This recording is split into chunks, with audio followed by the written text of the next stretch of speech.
Sevgili izleyicilerimiz, şimdi karşınızda Sayın Profesör Doktor Abdülkadir Donuk olacak.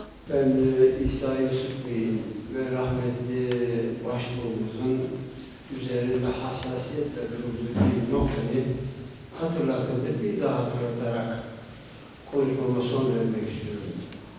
Önce Türkiye. Dış Türkler bizim için bir kuvvettir. Ama oradaki Türkleri için Türkiye bir ümittir. Kuvvet ve ümitin bir arada yaşaması gerekir. Eğer bu ümit ki bugünlerde Cumhuriyet tarihimizin en tehlikeli günlerini yaşıyoruz.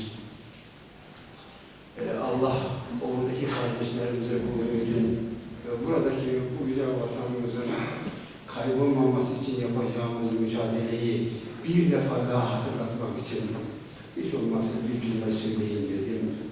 Aklımızı başımıza alalım lütfen. Belirli umutların peşinde aldanarak devam etmeyin. Bu bize yakışmıyor. Çok dikkat edelim. Neşredilen haritaları asırlardan beri biliyorsunuz.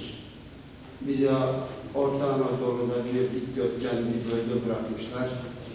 Siz zannediyor musunuz ki o sıkıştırılmış o bölgede kaldığımız zaman yine burada kalabileceğimiz?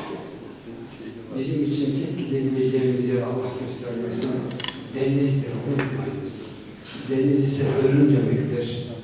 Bunu hiç olmazsa hem kendimiz için hem oradaki yaşayan milyonlarca kardeşlerimiz için bu direnci göstererek buradaki ana vatana sahip çıkmamız gerekir diyorum. Hepinize saygılar sunuyorum.